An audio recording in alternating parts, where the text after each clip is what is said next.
Okay, today is a happy day for many reasons, but let me focus on my go-kart here. I finished painting this, I reassembled, and this is what it's looking like. I replaced the old tubes, the ones that were bent and rebent. They were a little bit ugly, so just decided to go straight here. Just keep it simple. As my other video on the cost uh, associated with building something of this nature here. This is temporarily here. These right here, I'm waiting for some additional maker pipe connectors, so that I can do the same thing but in black. This will remain here because this is actually a different, even though this is kind of similar to those, it's actually partial of one of these that I used here to allow the steering, to pivot there. And I'm using two collars here to retain this tube in place, along with the threaded end that's fed into the socket that's part of this this part of this connector here. I drilled two little holes here. I'm going to use some self-tapping screws, or self-drilling, to keep this from pivoting on this tube. As much as I don't like drilling on these maker pipe connectors, making holes, that's just a must, in order to keep this firm and more permanent. This right here is just a spare piece that I had from another go-kart. Actually, it was one of these arms right here that I kind of made to work with these connectors. So I'm not using that anymore, so I decided to just repurpose that here. I'm going to be using this last hole here. I know that it's got these other three holes that are, but it's not that bad. Once the things are there, we're not going to be able to see that. And if I hadn't told you that, you probably would not be paying too much attention to that. I decided to mount these underneath these brackets here, these bracket spindles, so that it clears better the bar right here underneath. So once this is there, these are not the ones that I'm going to be using. I'm waiting for the new ones. These are 11 inches in length. The ones that I order are 10, so that'll give me a better adjustment here, because these are, as much as I adjusted this to the max here, I can no longer make them shorter. And if I put them there, the wheel it has an angle that should be right there by that. So the new ones will fix that. These will have the typical controls that I'm using on the other go-karts, the throttle control, so that'll be mounted there. The seat is going to be, I'm going to use one of these bars right here to, I'm going to have to cut it a little bit short to make a brace here, so that the seat, the wooden part can sit in here. Maybe use two of them here just to brace this a little bit better. This triangulation here actually provides a little bit of support for these horizontals, which are 48 inches in length from front to back, axle to axle. So, and it does have a little bit of cushion there. I don't know if these will bend, with use, or but in order for these not to bend, I could introduce some additional bracing, something like this perhaps, on the sides of the seat, just to create a brace. I would like to use a straight just like that, but unfortunately the distance from here to here is not wide enough for an average person to sit there comfortably. So those would be in the way. So the only way to brace this to provide more support to these laterals here is to go with some bends, just from there to there. So I may do that. Other than that, or I could even put another bar underneath here to provide additional support, just another horizontal. But that's yeah, I could do that. Let's put another bar at about 1.5 inch in distance from center line to center line. Maybe using one of those 90-degree connectors. Let me see. Will this work? That could possibly work, with a couple bends there, but I'm trying not to make it too complex This is what I'm talking about, these guys right here. So yeah, no, I better just leave it. I'm just going to leave it and try to brace it directly over here on the seat back rest. This is also going to have probably another bar that's going to sit from here, from this end right here, to the back, just to provide additional support there. And that triangulation there should provide also additional support for the base. What I don't want is to put a load on this guy here, because this is actually pivoting on this here kind of loose. So if I put a load right here, that's going to put a pressure here. It's going to be a little more difficult to steer this right here. I mean, I can steer it still, easy this way, but I'm not sitting on the car. So we'll see. Maybe I may need to modify this section right here. Put a different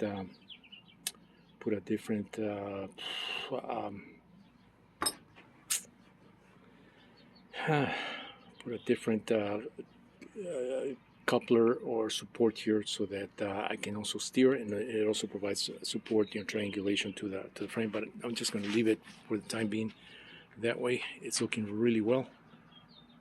It's looking really nice. Once I'm done with the seat, with the cushion, I'm probably going to use the same cushion right here, because that seems to fit in between. Once I get that piece of wood, if I install the wood from underneath, I think that'll provide a nice little pocket here, so that for the cushion to sit.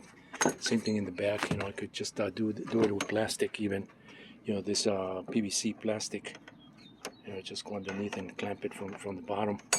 Same thing from the back right here. That's all I need, is just a piece like that. So not to make it too heavy with wood. So I think I'm going to do that. The drive system. The drive system is, I've been working on the drive system as well. And I just welded these parts right here. Let me bring this over here, because it's a lot cleaner area here.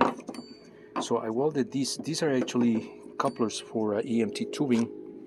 Those couplers, if you want to join two pieces of EMT tubing, you buy this electrical coupling that has a screw.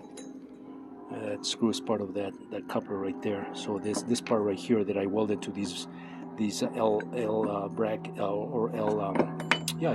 brackets. These brackets are electrical conduit brackets, heavy duty. They're 1/4 inch in thickness, so they're really beefy. And so I had these from I took these from a flight simulator that I did a while back. I ended up taking apart that flight simulator, and these are the parts that I actually modified this. You can see how it's got these little holes, extra holes. I don't remember exactly where they went, but these did come from that project.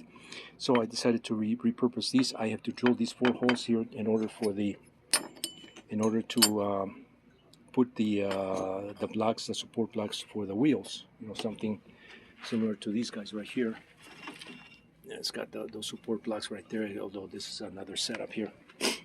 So this will be there.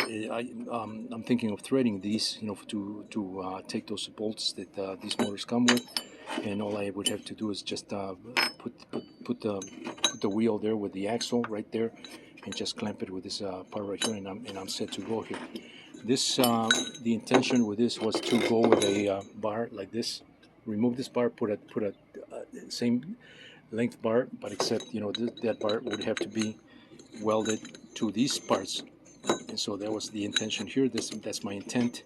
So imagine this being that part right there at that length, and then you have these 2 brackets there that are going to be holding the wheels, the hoverboard wheels, one on each side, and so that's I'm planning on doing this.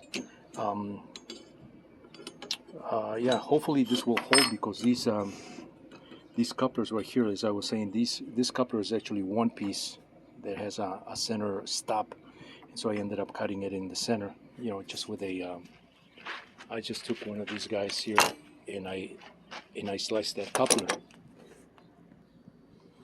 So basically, I had to get one of these just to explain this, because it's a lot easier with the actual parts. So it's basically this part right here is 1/2. That's the other half of one of these right here that I cut in half here.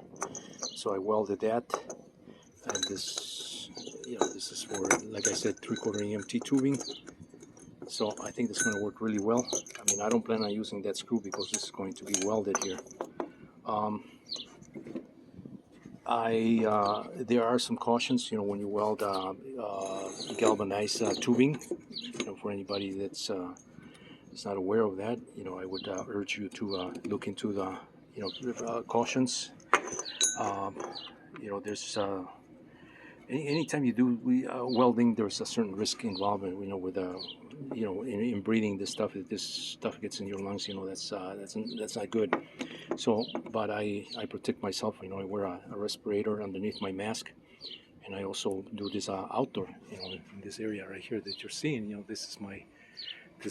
I decided to do this my outside work area. So that I can work in the summertime here since the days are mostly sunny here in Arizona this time of the year. It just lends itself to be out here, even though it's hot as hell, when the temperature starts getting high. But I have this mesh here, to protect this area from the sun, keep it a little bit cooler. And so this is where I do my welding. I do it outside and not inside, so I'm not breathing. I'm not exposing myself, totally to this. I mean, you're still exposing yourself when you weld because your face is almost near the surface there. But I hold my breath even, when I do my welding, and then as soon as the weld is done, I walk out, let that cool off, let the fumes dissipate, and then I come back and continue that. So I just added a little more metal here.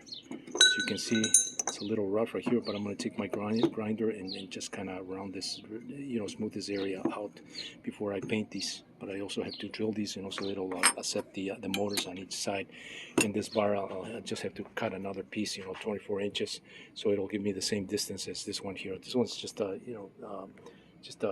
solid bar with bolts welded to the ends here for to allow these wheels. I was doing this considering putting the motors at the front, using the hoverboard is kind of one of my setups.